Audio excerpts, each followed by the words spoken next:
Halo, balik lagi sama saya. Oke, kembali lagi di operasional kita akan ngomongin subbab selanjutnya mengenai lens dan service facility atau fasilitas dari lens dan service. Nah, di sini kita akan ada sedikit perhitungan mengenai sebuah sistem antrian. Tapi tenang aja, perhitungan ini nggak terlalu merumitkan dan kita hanya melihat kira-kira berapa waktu yang dibutuhkan oleh seorang pekerja itu untuk melayani itu. Oke. Yang pertama sebelum kita ngomongin tentang calculation, ketika kita ngomongin tentang perhitungan antrian, ada beberapa hal yang harus diperhatikan. Yang pertama, kira-kira lensnya ada berapa atau jumlah antriannya. Yang kedua, workernya berapa, karyawan yang melayani berapa. Atau yang ketiga, apakah seorang konsumen bisa meninggalkan line sebelum dipanggil? Atau mereka bisa nggak sih pindah line atau pindah antrian? Atau berseberapa sering mereka bergabung dalam sebuah antrian. Nah, 4 hal ini adalah beberapa yang harus dipertimbangkan ketika menghitung sebuah perhitungan dari antrian. Karena sebuah sistem yang kompleks otomatis membutuhkan perhitungan yang kompleks, tapi kali ini kita akan berhitung secara simpel saja. Oke, di sini ada 2 hal yang harus kita perhatikan ketika ngomongin tentang perhitungan dari segi waiting lines. Yang pertama, customer arrival rate atau CAR itu merupakan seberapa sering sih konsumen kalian gabung dalam sebuah antrian.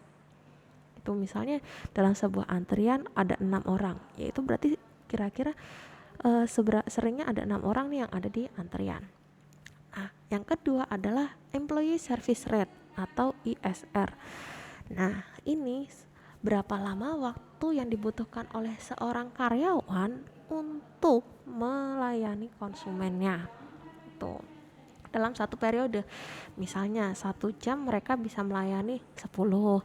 Oh, berarti ISR-nya adalah 10 gitu. Jadi jumlah konsumen yang bisa dilayani dalam satu periode. Nah, di mana ketika kita mau melihat seberapa sibuk dari seorang karyawan bisa didapatkan dari customer arrival rate atau CAR dibagi dengan employee service rate yang akan ketemu persenan dari time a worker is busy. Artinya seberapa banyak persen sih dari semua jumlah waktu kerja karyawan itu mereka sibuknya. Nah, di sini kita ambil hanya 1 jam. Dimana saya ambil bahwa ketika CAR-nya atau seberapa sering konsumen bergabung dalam sebuah antrian ada 6 orang. Jadi ada 6 orang yang kira-kira ada dalam sebuah antrian. Di mana satu karyawan itu bisa melayani 8 orang per jamnya. Jadi bisa dikatakan ketika seperti ini maka akan mendapatkan segini. 75% waktu karyawan itu dihabiskan untuk melayani konsumen. Nah, ketika kita misalnya ini hanya ada 1 karyawan, ketika kita nambah 2 karyawan, bukan berarti di sininya berkurang, tidak.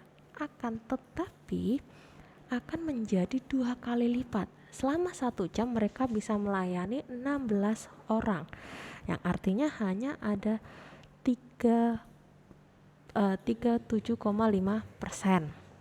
Dan selanjutnya kalau ditambah menjadi 3 karyawan hanya ada 24%. Nah, ini menandakan seberapa sibuknya sih seorang karyawan ketika dalam satu periode. Nah, kalau misalnya kita buat waktu, ketika hanya ada 1 server atau 1 karyawan saja yang melayani, konsumen itu kira-kira membutuhkan waktu sekitar 22,5 menit. Ketika 2 server membutuhkan waktu 1 menit 14 detik. Dan kalau misalnya 3 hanya 9 detik saja. Mungkin bagi konsumen akan menyenangkan sekali ketika hanya mereka butuh 9 detik saja untuk mendapatkan barangnya atau apapun itu. Akan tetapi kalau kita lihat dari segi karya perusahaan, 3 server ini ketika nambahin 3 orang bukan berarti hanya menambah bagian gaji saja. Ketika nambah orang, otomatis biaya yang dikeluarkan akan berlipat sesuai berapa banyak orangnya. Misal gini, 1 orang dari segi training, toolsnya, terus bagaimana kayak kita membuat sebuah lingkungannya supaya lebih enak, itu membutuhkan dana sekitar 5 juta. Ketika kita nambah bukan hanya gajinya saja yang dibayarkan, tapi segala halnya, otomatis anggarannya akan berlipat menjadi 10 juta. Begitupun kalau 3 menjadi 15 juta. Nah, apakah itu worth it? Belum tentu, tergantung dari seberapa banyak antrian yang akan ada, seberapa sering konsumen yang akan bergabung dalam antrian gitu.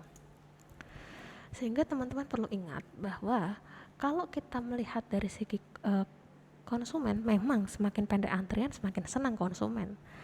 Tetapi kalau kita ngomongin tentang dari segi perusahaan, semakin banyak karyawan yang kita pekerjakan, anggaran kita akan semakin besar.